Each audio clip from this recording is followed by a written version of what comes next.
नमस्कार, मैं हिमांशु मिश्रा और आप देख रहे हैं द इनसाइड स्टोरी। तो अक्षय लक्ष्मण, जी हाँ, ये वही नाम है जिसे अग्निवीर कहकर हर कोई बुला रहा है और वो अब इस दुनिया में नहीं है। लेकिन उनकी शहादत के बाद एक सवाल जरूर विपक्ष खड़ा कर रहा है कि आखिरकार उनकी शहादत के बाद उनका परिवार किस तरह से आगे सरवाइव करेगा, क्योंकि ना ग्रेचुइटी है ना पेंशन है। तो अब परिवार पर आफत आ गई। अब दूसरी तरफ इस देश के अंदर बहस पेंशन को लेकर सरकारी कर्मचारियों में भी है। वो ओल्ड पेंशन स्कीम को लेकर है। वो लगातार देश में प्रदर्शन कर रहे हैं और तमाम जगह पे हमने देखा, दिल्ली के रामलीला मैदान में भी प्रदर्शन कर रहे थे कुछ वक्त पहले। तो ये जो पेंशन का पेच है वो अग्निवीर को लेकर हो या फिर सरकारी कर्मचारियों को लेकर हो, ओल्ड पेंशन स्कीम के रूप में सरकार को कहीं ना कहीं टेंशन दे रहा है। और क्योंकि देश में अगले साल इलेक्शन होने हैं, तो क्या ये पेंशन अब टेंशन बन गई है मोदी सरकार की? इसी को लेकर आज बात करेंगे। डॉक्टर संजीव त्रिवेदी जी वैश्विकार हमारे साथ हैं। संजीव जी, अग्निवीर का मामला हो या फिर जो सरकारी कर्मचारी हैं वो ओपीएस का मामला उठा रहे हैं, ये जो पेंशन का पेच है, सरकार इसका हल कैसे निकालेगी? और अगर नहीं निकाल पाई तो चुनाव में क्या ये भारी पड़ जाएगा? देखिए, पेंशन के सवाल पर आपके दोनों मामले मिलते हैं, पर हमें इस सैनिक की शहादत के बारे में थोड़ी बात करनी ही चाहिए। ये जो लक्ष्मण, अक्षय लक्ष्मण,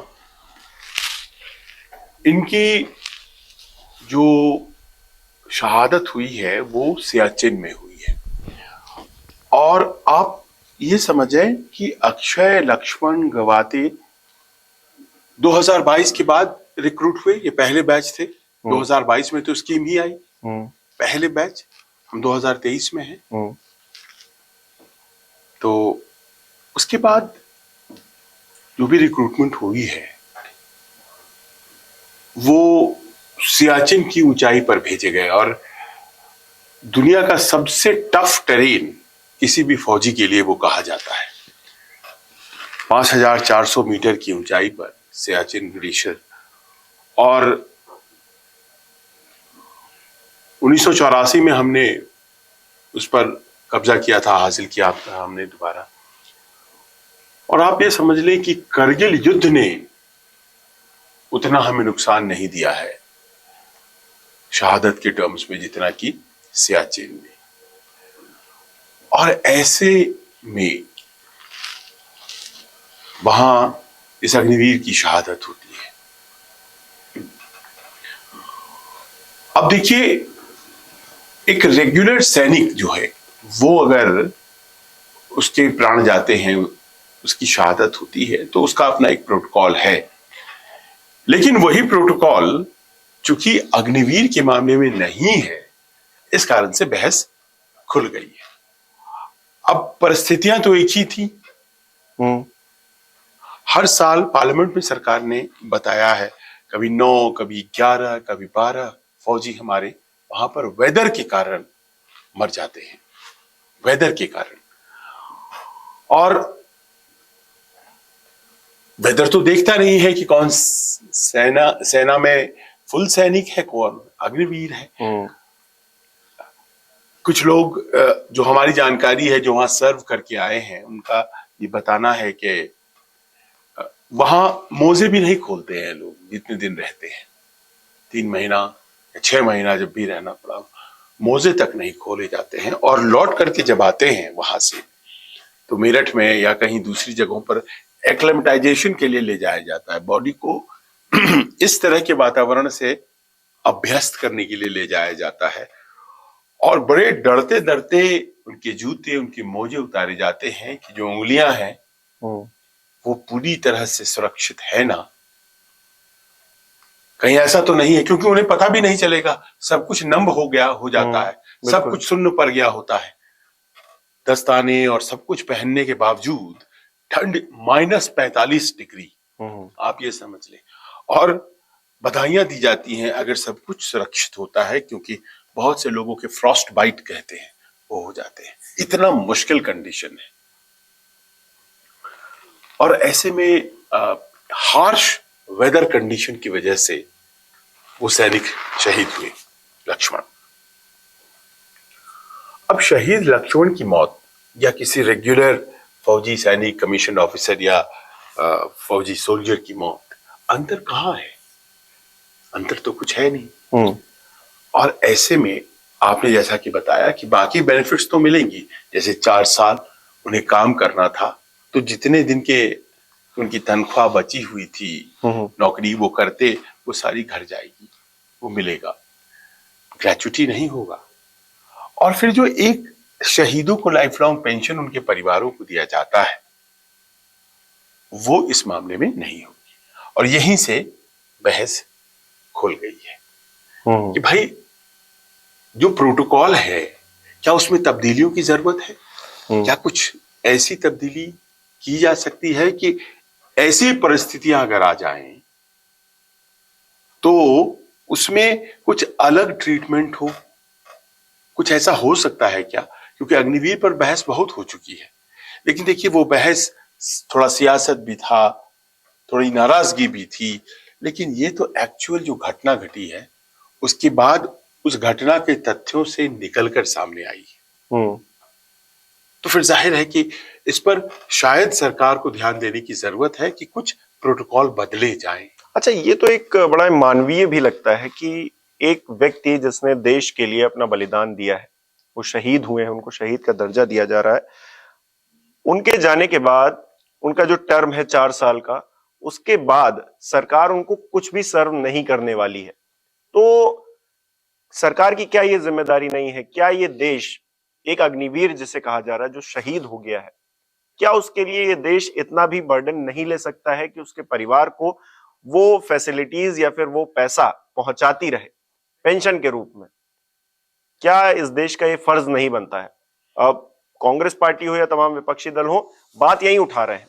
हालांकि वो भले ही सियासत कर रहे हैं, लेकिन उनकी बात में गलत चीज लगती नहीं है, तथ्यपूर्ण तरीके से अगर देखें तो। ये सारी बातें पहले कही जा चुकी और सरकार ने तय किया कि जी नहीं, हमें अग्निवीर एक यूनिक प्रोजेक्ट के तौर पर लेना है, ताकि ये लड़के वहां से जब लौटे तो फौजी स्पिरिट के साथ सोसाइटी में कंट्रीब्यूट करें, उनकी ट्रेनिंग रहेगी और वो लौट करके आएंगे और फिर यहाँ वो काम करेंगे। वो लौट करके आएंगे और फिर सोसाइटी में काम करेंगे। और जो लौट के नहीं आएंगे, ये बात जो आपने कही, इसी बात की मैं चर्चा कर रहा हूं। सारी राजनीति एक तरफ, आपने उनके बारे में फैक्टर इन नहीं किया था शायद, जो लौट कर नहीं आएंगे। उम्र क्या है जानते हैं उनकी? 19-20 साल। इतने में अग्निवीर बनना है, इतने में ही है ही है। वो 4 साल का अगर टर्म देखे तो 25 साल तक मैक्स। तो ऐसे में जो कि लौट कर नहीं आएंगे, क्या उनके लिए कोई प्रोटोकॉल था? उस बहस में, उस भीड़ भाड़ में जो अग्निवीर के लाने के समय हुई थी देश में, उसमें ये पार्ट तो भूल जाया गया। ये जिनकी मौत हो जाती है, हम लोगों ने तो नहीं सोचा था कि अग्निवीर को आप सियाचिन में भी रखेंगे। नॉर्मली लोग नहीं जाते हैं। और आपको पता है, जब मेरी जानकारी अल्प हो सकती है, लेकिन हार्डशिप अलाउंस है उस तरह जगहों पे काम करने के लिए। उसके बाद अगर डिसेबिलिटी हो जाती है तो लाइफ लॉन्ग डिसेबिलिटी अलाउंस है। मान लीजिए फ्रॉस्ट बाइट हो गया है, लाइफ लॉन्ग डिसेबिलिटी अलाउंस है। उस पर भी बहस चल रही है कि भाई इनको नहीं मिलना चाहिए, उनको मिलना चाहिए। गैर जरूरी बहस है। सैनिकों को आप कुछ अगर दे रहे हैं डिसेबिलिटी के नाम पर, तो अजीब है। कुछ लोग गड़बड़ करते होंगे, लेकिन ज्यादातर लोग नहीं गड़बड़ करते हैं। तो जब आपने ये फैक्टर इन किया नहीं कि मौत हो जाएगी तो क्या होगा, तो अब कर लीजिए, अब सोच लीजिए कि क्या होगा उनका क्या होगा जो मर जाएंगे और लौट करके नहीं आएंगे। आप उनको वैसे टफ कंडीशन में काम करने के लिए भेज रहे हैं। और मेरी जानकारी गलत हो सकती है, मैं मानता हूं, लेकिन मुझे जानकारी मिली है कि फौज में, सेना में जो ट्रीटमेंट है वो बहुत सम्मान के साथ नहीं हो पाया है अग्निवीरों का। क्योंकि ये 4 साल वाले हैं। 4 साल वाले इस तरह की कुछ, मतलब वो क्या कहूं उसको, किस तरह से डिस्क्राइब किया 5 जाए। साल वाले नेता, बड़ा ही चर्चित वो है कि 5 साल वाले नेता पेंशन पाते रहेंगे जिंदगी भर। 4 साल वाले अग्निवीर नहीं पाएंगे, जहां वो अपनी जान को खतरे में डाल रहे हैं। और हमारे सामने एक उदाहरण आ गया है जिन्होंने अपनी जान गंवाई है। अब और वो भी कहां? सियाचिन। सियाचिन में। और सुनिए कहानी कि इसके पहले एक और फौजी की मौत हुई, अग्निवीर की मौत हुई, अमृतपाल, पंजाब के मानसा गांव, मानसा जिले के, और वो एलओसी पर थे। देखिए ये जो दोनों पोस्टिंग्स हैं आज के डेट में, इनसे ज्यादा सेंसिटिव पोस्टिंग और क्या हो सकता है? सियाचिन और एलओसी, इससे ज्यादा और तो कोई है नहीं सेंसिटिव पोस्टिंग। आपने अग्निवीर को वहां डाला है, उनको ट्रेनिंग दी है, उनको वहां डाला है। ऑब्वियसली उनका जो अनुभव है वो उनकी तरह नहीं हो सकता है जो कि सालों से सेना में काम कर रहे हैं। वहां पर उस अग्निवीर ने, अब ये पता नहीं है कि क्या हुआ है, लेकिन अपनी ही गोली से उसकी मौत बताई जाती है। अपनी गोली से मौत हुई है, लिहाजा उन्हें शहीद का दर्जा नहीं मिला। वो ड्यूटी पर मरे हैं, शहीद शब्द का इस्तेमाल उनके लिए नहीं कर सकते हैं क्योंकि उनको शहादत नवाजा नहीं गया है। उन्हें जब वापस गांव लाया गया अमृतपाल को, तो एक प्राइवेट एम्बुलेंस में, जिसमें कि कोई सेना के अधिकारी या फौजी कोई सवार नहीं थे, और एक प्राइवेट एम्बुलेंस में वो गांव लाए गए। और जब लोगों ने देखा तो बड़ा दुख हुआ, क्योंकि एक ट्रेन्ड सोल्जर थे, बाकायदा ट्रेनिंग प्राप्त करने के बाद अग्निवीर की फर्स्ट बैच, और वो गए थे और बड़ा सम्मान बढ़ा था परिवार का, गांव का, और वो इस अवस्था में वापस आए, कोई झंडा नहीं, कोई कुछ नहीं। गांव वालों ने फिर सोचा कि अरे ये तो अजीब है, क्योंकि उनकी कल्पना कुछ और रही थी। तो वो थाने गए, लोकल थाने जाकर के उन्होंने कहा कि आप चलिए, कम से कम आप सलामी दे दीजिए। और फिर वो पुलिस थाने वाले आए और उन्होंने बाकायदा जो एक सम्मान दिया जाना चाहिए सैनिक को सम्मान दे करके, जो पुलिस में भी जब शहादत होती है तो उनका भी अपना एक प्रोटोकॉल होता है। वो सोचिए कि गांव वालों ने जाकर के थाने में जब कहा होगा, कितना दिल टूटा होगा, कितना दुख हुआ होगा। और जांच चल रही है कि भाई कैसे इनकी मौत हुई। तो जब अभी तक जांच ही चल रही है, अभी तक जांच ही चल रही है, तो फिर इस कंक्लूजन पे कैसे पहुंच गए कि वो उनकी जो मौत है वो सुसाइड शहीदी के दर्जा में नहीं है, सुसाइड बताया जा रहा है। बताया जा रहा है। अभी तो आपने जांच अभी किया है ना, हाँ। उसके लिए भी तो कुछ प्रोटोकॉल होना चाहिए, because he dies on the line of duty. वो वहां मरे हैं जहां वो ड्यूटी पे तैनात थे, कोई घर नहीं आए हुए थे, छुट्टियों पर नहीं थे। देखिए किस तरह की परिस्थितियां थी, वो एक टफ पोस्टिंग है। दिमाग में क्या चला उस वक्त, किस तरह की भावनाएं आई, हम और आप हम लोग कॉमन मैन हैं, हम लोग नहीं जानते हैं कि वो क्या उस वक्त बीतता होगा बियाबान में अपने पोस्ट पर खड़े से। और वो उस उम्र का बच्चा, उस उम्र का मतलब, क्योंकि अभी जीवन में बहुत कुछ नहीं हासिल कर पाया है, और किस भावावेश में आकर के उसने क्या किया है। इस तरह की बातें जो हैं, इसको फैक्टर इन किया गया था क्या जब बनाया गया था ये स्कीम। लिहाजा मुझे लगता है कि एक टाइम है, देखिए अनुभव से सब चीजें होती हैं, और एक पॉलिसी को फॉर्म होते होते समय लगता है। अगर अग्निवीर भी आप रखना चाहते हैं तो भी इसमें कुछ अमेंडमेंट्स, कुछ करेक्शंस, कुछ कोर्स करेक्शन की जरूरत है, ताकि वो जो एक असहजता थी इस कॉन्सेप्ट के साथ लोगों की, वो असहजता जो है वो बढ़े नहीं, लोग आत्मसात धीरे धीरे कर पाए। बहुत सी चीजें होती है ना, धीरे धीरे उसको लोग इंटरनलाइज कर लेते हैं। लेकिन अगर इस तरह के इरिटेंट्स आएंगे, बहुत लोगों से मैंने सुना कि ये क्या मजाक है कि आप सैनिक को प्राइवेट एम्बुलेंस में भेज रहे हैं। प्राइवेट एम्बुलेंस, मौत तो हुई ना, तो फिर उसको फौजी लेकर के नहीं आएंगे क्या? अच्छा, मसला देखा जाए तो हर जगह पैसे का ही है। हालांकि किसी की शहादत को हम पैसों से तोल नहीं सकते हैं, उसका कोई मोल नहीं होता है। वो अनमोल चीज है कि किसी ने अपनी जिंदगी जो है दांव पे लगा दी। ऐसे में इस देश की सरकार को ये सोचना तो चाहिए कि उसके ना रहते हुए उसके परिवार को हम कुछ तो सपोर्ट करें, और इसी को लेकर बहस हो रही है। दूसरी तरफ हम देख रहे हैं पेंशन का ही, क्योंकि मैंने दूसरा भी जिक्र किया, वो ओपीएस को लेकर लड़ाई हो रही। इधर पेंशन मिल ही नहीं रही है, उधर पेंशन जो मिल रही है उससे लोग खुश नहीं है। वो कह रहे हैं कि हमको ओल्ड पेंशन चाहिए, तो उसका भी एक चक्रा घूम रहा है, और इलेक्शन सर पे है। तो ये जो पेंशन का मामला है, ये कहीं ना कहीं अब सरकार के गले की हड्डी बनता हुआ नजर आ रहा है। वो ओपीएस के रूप में हो या फिर अग्निवीरों को दिए जाने वाली पेंशन के रूप में हो। देखिए, ओपीएस में बदलाव हो, इस भावना को केवल अब विपक्ष और आंदोलनकारी ही शेयर नहीं करते हैं, सरकार भी शेयर करती है। तभी तो वो एक नए नए तरीके खोजने की कोशिश कर रही है। अप्रैल में कमेटी बनी है, कैसे उसको ग्राह्य बनाया जाए, एनपीएस को किस तरह से बनाया जाए, क्या तरीका हो सकता है, क्या 40% ऑफ द लास्ट सैलरी कर दिया जाए, वगैरह वगैरह। कुछ कहीं हम सुनते हैं जीपीएस, कहीं कोई पीएस, कहीं कोई पीएस। एक नया सिस्टम बनाने की कोशिश हो रही है।